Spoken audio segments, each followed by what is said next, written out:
All right, we're back for game two of the quarterfinals between Sammy and Spencer. Sammy did lose, so he's going to go ahead and be on the play.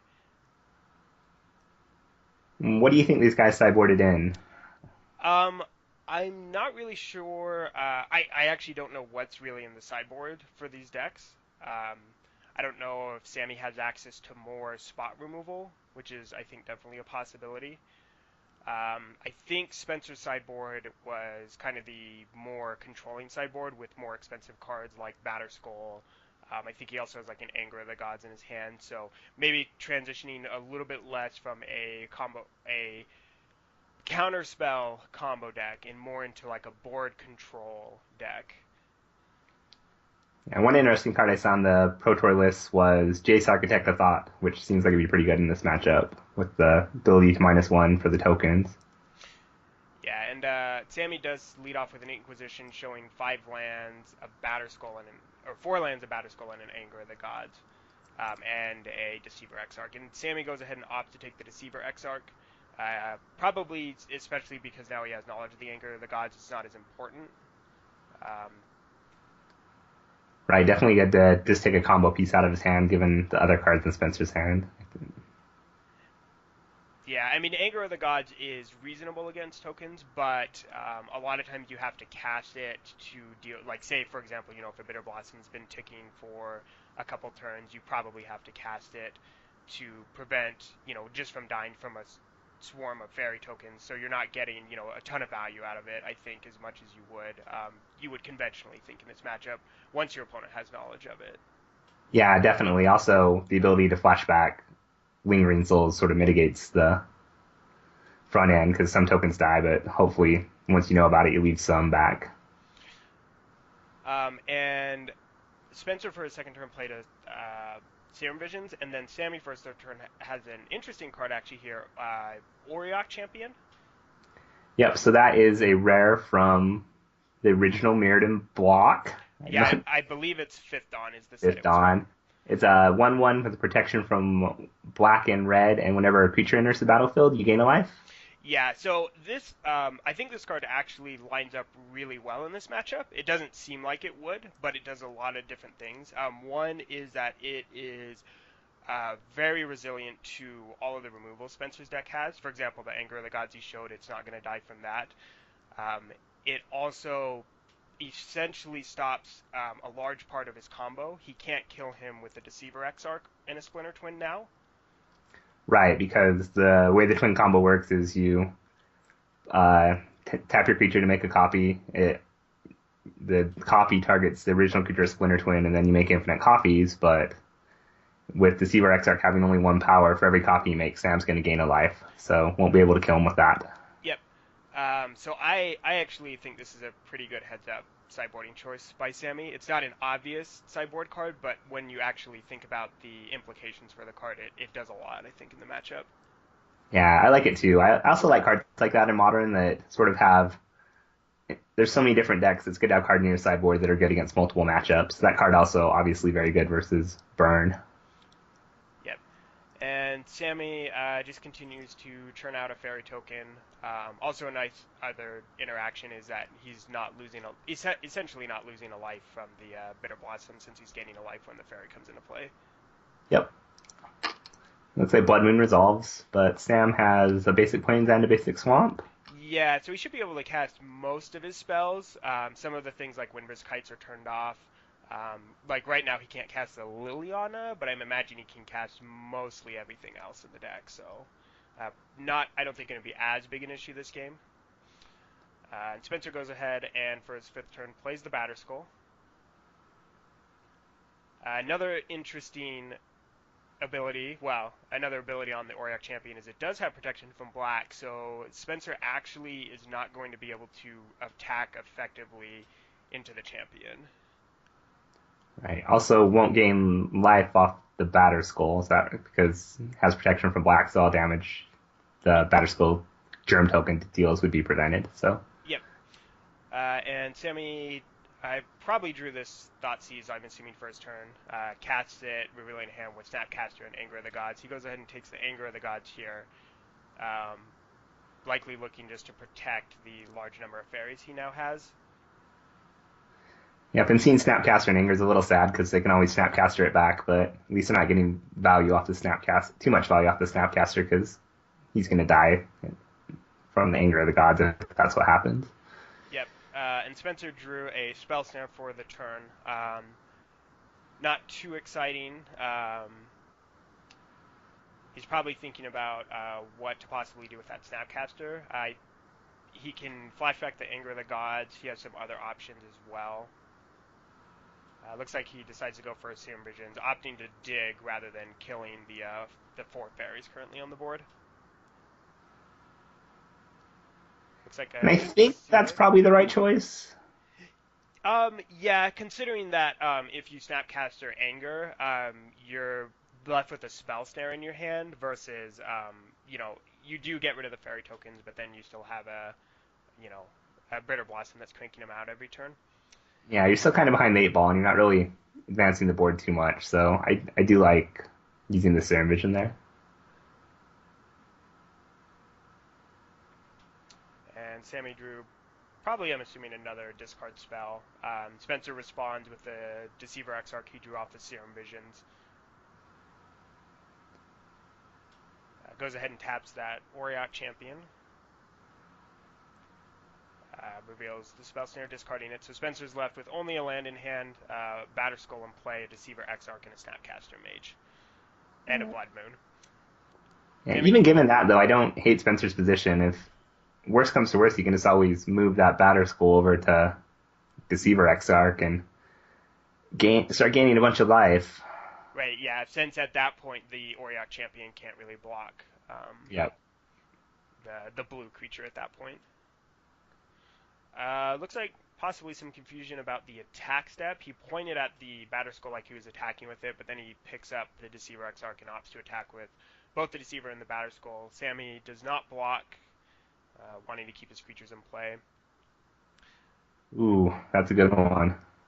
Yeah, there's that Jace Architect I thought you were talking about earlier. So Spencer goes ahead and plays it and then +1s it, effectively preventing any damage from attacking fairies next turn.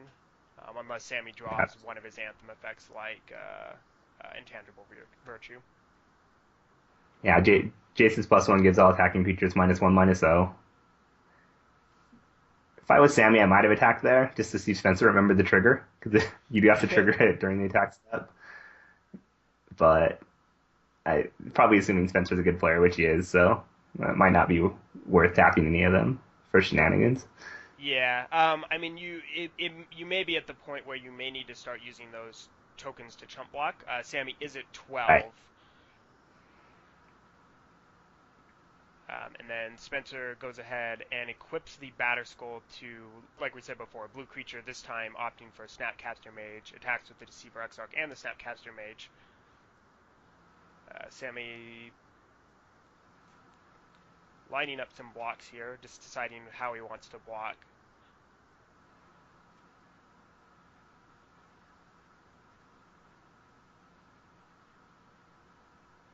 It looks like he's contemplating possibly putting, five tokens on the Snapcaster Mage, and then just taking one from the Deceiver Exarch.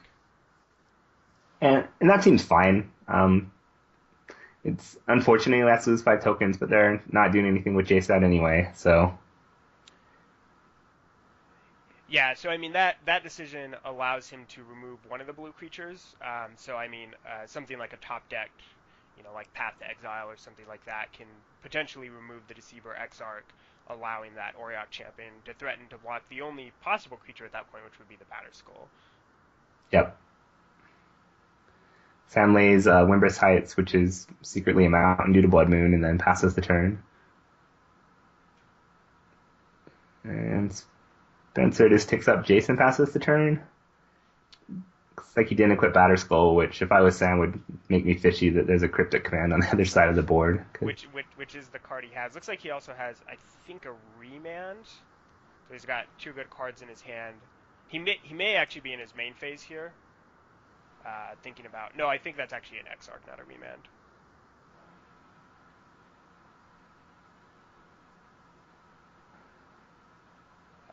So he's actually passes the turn back. Okay. Yeah, indicating that he has some sort of blue card, I'm sure, in his hand. Yeah. Most likely cryptic. Because if he had a 2-mana counter, he could have still equipped the Batterskull. So Sam draws and passes again. Drew another Windbrisk Heights, look like. Yep. All right, so this time Spencer actually has a remand in his hand, so his remand Cryptic Command continues to tick the Jace up. This time he opts to go for the Batterskull, being equipped to a Deceiver Exarch, attacks with both Exarchs. Sammy opts just to put one fairy token in front of the equipped Deceiver, taking one from the other Deceiver, and then Spencer's life total jumps up to 22. So he's at a pretty comfortable life total, quite a bit higher than he was a couple turns ago. Yep, and this is one really nice feature of the Splinter Twin deck is, it can just sort of become a kind of a blue-red control deck post-board and win with damage. You don't necessarily have to win with a combo. Yep. Sammy goes ahead and casts a Thoughtseize. Spencer remands it, and Sammy unfortunately can't recast the Thoughtseize because he has no other black sources. All those non-basic lands are mountains because of the Blood Moon that's been in play. That's unfortunate. That's you don't see Thoughtseize get remanded too often, so Remanded effectively. yeah. And opts again to attack with both Deceivers. Sammy makes the same block, taking one. Spencer ticking back up to or jumping back up to 27 life.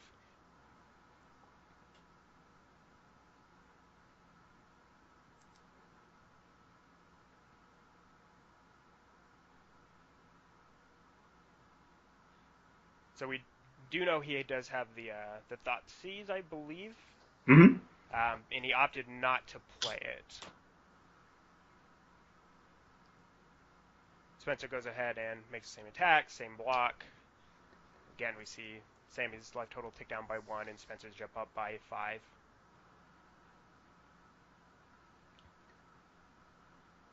Alright, so now he goes ahead and Thoughtseizes. Spencer's hand is only a Cryptic Command at this point, so he's almost obligated to just cast the Cryptic. Yeah, otherwise it just get taken by the Thoughtseize. This way he can counter it and choose the draw card mode. So Yeah. And looks like I'm not sure what that card was he drew. I think it was a blue card. Sammy counting his mana. No. Yeah, he has 8. About the same number of mana. Yeah, they both drawn close to the same amount of cards. I feel like Spencer has drawn more high impact cards this game. Oh, sure. Cards like Batterskull, Jace, Blood Moon, and Sammy's drawn a lot of discard cards this game, which none of them have whiffed. They've all hit, which is one thing you sometimes are concerned about with like a heavy, card. A deck featuring heavy discard is that you might not hit any spells, but he has hit a spell every time. But they're unfortunately not quite as high impact as, I think the cards Spencer has played. Right, and drawing them later in the game is, even if you're hitting a card, isn't optimal because, a lot of the threats your opponent, you might want to get out of your opponent's hand might already be on the board. This game might have been different if Sam had been able to get a Blood Moon earlier or Jace earlier. Right, exactly.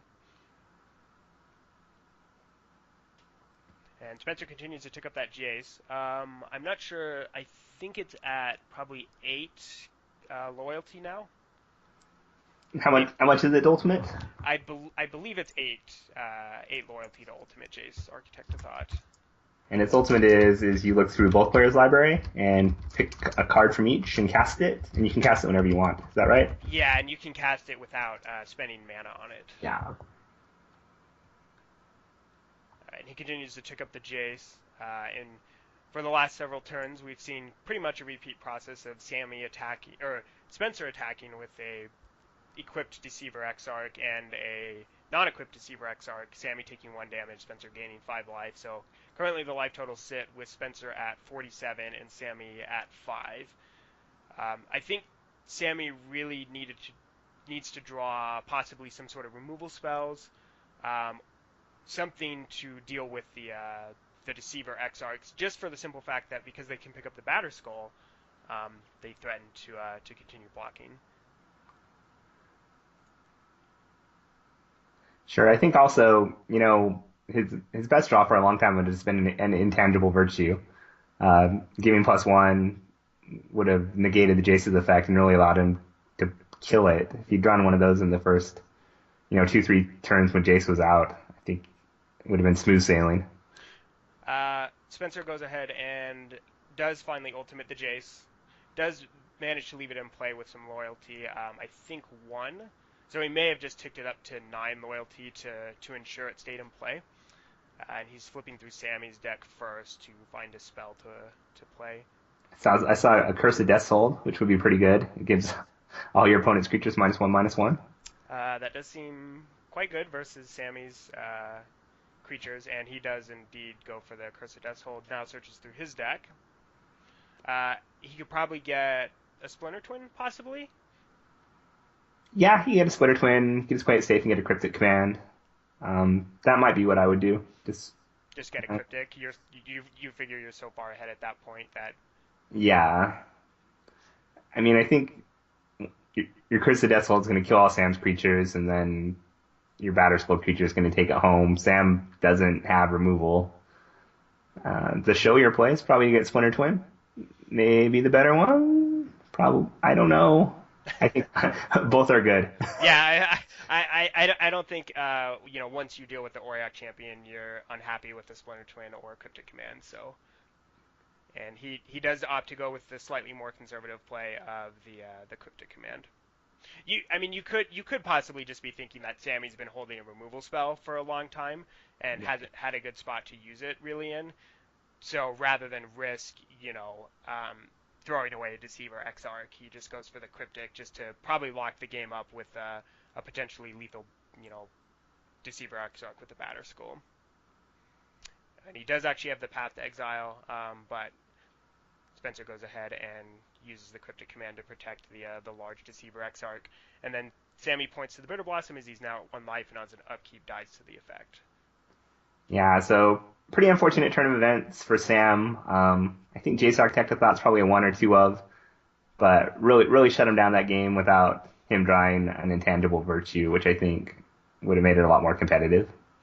Yeah, but like I said earlier, it did seem like Spencer was probably drawing possibly some higher impact cards, as the draw steps were happening throughout the game than Sammy was. But so that was the quarterfinals, and we'll be back.